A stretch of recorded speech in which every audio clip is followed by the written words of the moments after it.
bacharde, is fáilte isteach in gheoig na fís an Ceardaíochta nach bhfuil lá seo go hálainn ar sa ngéanú se na hiile seo.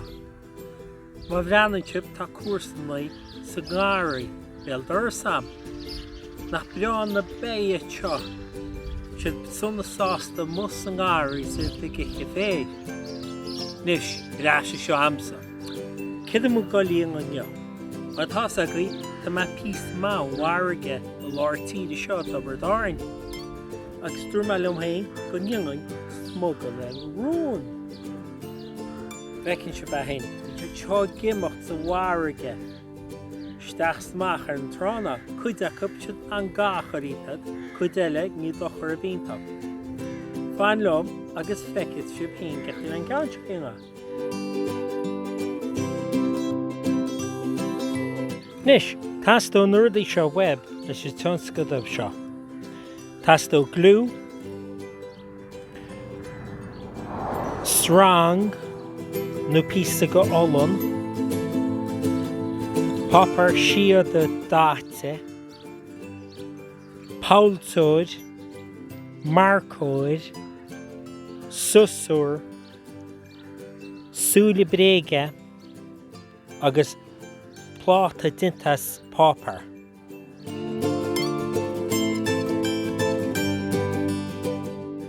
I chéad chéim, cóig an marcóid,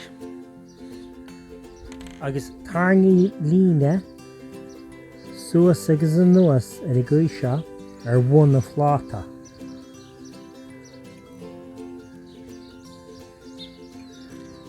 An sin, fáin susúr agus gear macha.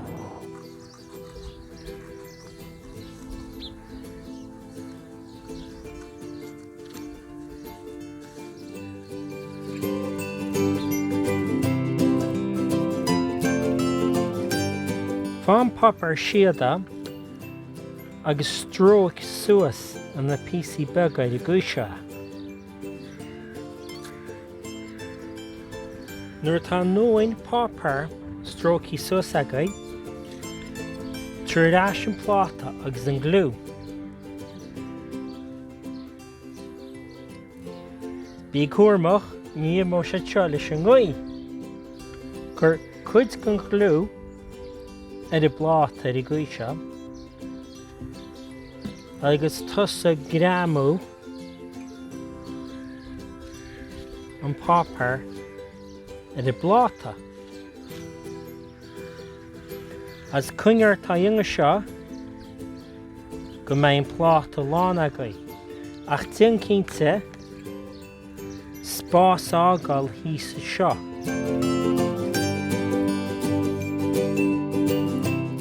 Inis se námaing an áthúil chur ar an Smugairle Róin. Chur glú seo mar sin agus cangan na súla agus brú síos ar I gcuid seo. As dermod I ché can eile seostóid.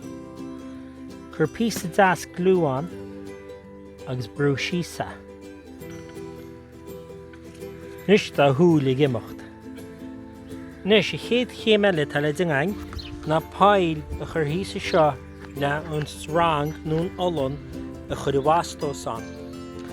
Fáin páiltóid agus tusa a chur páil híos an ngeachtar seo.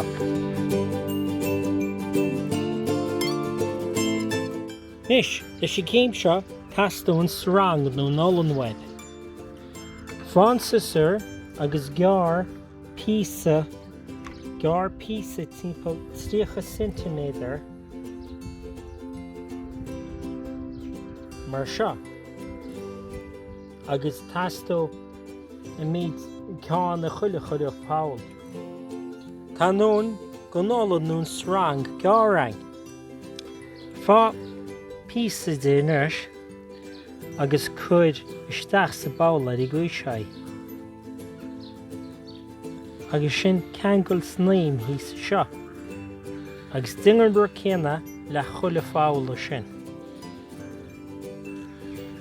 Brianú se cosú le seo nó se cléachna agaibh. Tíimbre tá le dingean is cháirte ná An Paul tóra leis agus Paul a chur na lár hús ar mhar seo. Ons go mbeidh mud nana chrocha.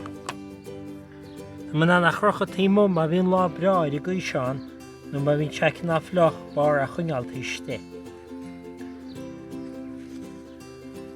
Nis, sin a go dhé. Gur míle má go bheith breanú ina bhí seán seo ríiste neo. Bolig isteach go máireach agus ba ceanna lein.